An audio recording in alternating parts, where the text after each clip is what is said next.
Hello বন্ধুরা, আসসালামু আলাইকুম ওরহমাতুল্লাহি ওয়াবারাকাতুহু। সকলে কেমন আছেন? আশা করি সকলেই ভালো আছেন। আজকে নতুন একটি ভিডিও নিয়ে আপনাদের মাঝে উপস্থিত হলাম। বেশ কিছুদিন ধরেই ভাবছিলাম আপনাদের জন্য নতুন একটা টপিকে ভিডিও নিয়ে আসব। তো রমজান মাসের কারণে সময় নিয়ে অনেক ব্যস্ত থাকতে হয়, যার কারণে ভিডিও নিয়ে আসা হয় না। আজকের ভিডিওটি হচ্ছে আমার মোটরসাইকেলের কিছু যত্ন নেওয়ার জন্য। কিছু ভালোবাসার মানুষ মোটরসাইকেলটি নিয়ে গিয়ে আমার সামনের মাঠগাটটি নষ্ট করে ফেলেছে, যার কারণে মাঠগাটটি সারতে দিয়েছি মেকারের কাছে। ওইখান থেকে একটু দেখা করব মেকার কি বলে। তো যাই হোক, বলতে না বলতেই মেকারের এখানে চলে এসেছি গয়েশপুর বাজারে। মেকারের এখান থেকে কোনো ফায়দা না হয় চলে গেলাম সরাসরি সামনের দিকে। যেতে যেতে আপনাদের সুনিদর্শন কিছু জায়গা দেখা। গয়েশপুর বাজার থেকে যাওয়ার পথে সামনে একটা দৃষ্টিনন্দন মসজিদ বাদে। মসজিদটি দেখতে অনেক সুন্দর। এভাবে সুন্দর পরিবেশ দেখতে দেখতে সামনের দিকে আমরা এগোতে থাকলাম। তো যাই হোক, আপনারা সকলেই আশা করি মুসলিম যারা আছেন প্রত্যেকেই রোজা আছেন। রোজা উপলক্ষে আপনাদের মাঝে দু একটি হাদিস বলা যাক। আমরা যারা সারাদিন কষ্ট করে রোজা রাখি, আমাদের অত্যন্ত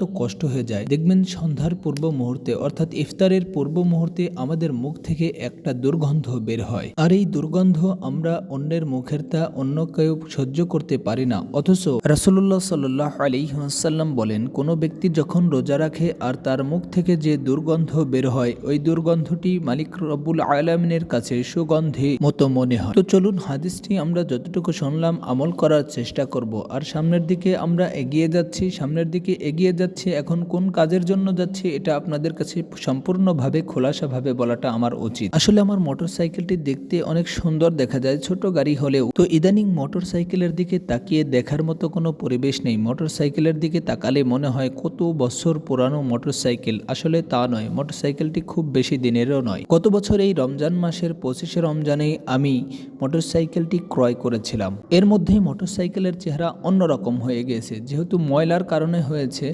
এর মধ্যে আমি মোটরসাইকেলটিকে অন্যরূপে সাজিয়েছি, তারপরেও মোটরসাইকেলের অন্যরকম চেহারা হয়েছে, যার কারণে চিন্তা করলাম মোটরসাইকেলটিকে একটু সম্পূর্ণভাবে ফ্রেশ করার জন্য মোটরসাইকেলকে গোসল করানো উচিত। তো এই চিন্তা নিয়েই আমরা মোটরসাইকেলটাকে ফ্রেশ করানোর জন্য বাক্সিপাড়া অর্থাৎ জালালপুর বাজারের ক্যাডেট কলেজের সামনে আমরা মোটরসাইকেলকে নিয়ে উপস্থিত হলাম। এমন একটা সময় রওনা দিয়েছি যাতে আমরা যাওয়ার সাথে সাথে মোটরসাইকেলটিকে পরিষ্কার করতে পারি। এই আশা নিয়ে আমরা সামনের দিকে এগিয়ে এসেছি, কিন্তু আসার পরে দেখি না, এখনো তারা ব্যস্ত আছে। একজন দেখলাম সাইকেল অন্যদিকে পরিষ্কার করছে, অপরজন দেখলাম একটা অ্যাভাসি আর টিয়ার পরিষ্কার করার জন্য রেডি করছে। তো ভাই রে ভাই, আমাদের সময় কম থাকায় আমরা একটু অন্য সময় এসেছি যাতে ফাঁকা পাই। তারপরেও দেখলাম তারা ফাঁকা নেই, ব্যস্ত আছে। তারপরে একটু তাদেরকে বললাম, ভাই আমাদের কাজটা একটু তাড়াতাড়ি করে দিবেন। আর আমরা মোটরসাইকেল পরিষ্কার করার জন্য কোথায় এসেছি আপনারা দেখেই বুঝতে পারছেন। আমরা এসেছি পাবনা ক্যাডেট কলেজের সামনে। পাবনা ক্যাডেট কলেজ দেখলেই তো আপনারা বুঝতে পারবেন এটা কোন জায়গা। তারপরে আপনাদের একটু খোলাসা করে বলে দিই, এটা জালালপুর অর্থাৎ বাক্সিপাড়া বাজার ক্যাডেট কলেজের সামনে আসলেই আপনারা গাড়ি পরিষ্কার করার দোকানগুলি পেয়ে যাবেন। তো অনেক কথাই বললাম, দেখুন আমাদের গাড়িটি পরিষ্কার করা শুরু করে দিয়েছে। গাড়িটি পরিষ্কার করলে আমরা চাচ্ছিলাম গাড়িটাকে সুন্দরভাবে ধোয়ার জন্য। আর এদের দক্ষ হাত ধারা সুন্দরভাবে পরিষ্কার করছে। আসলে ধোয়ার পরে গাড়িগুলো দেখতে অনেক ভালো লাগে। এই যে এই পাশে অ্যাপাসি আর টিয়ারটা পরিষ্কার করা হয়ে গিয়েছে।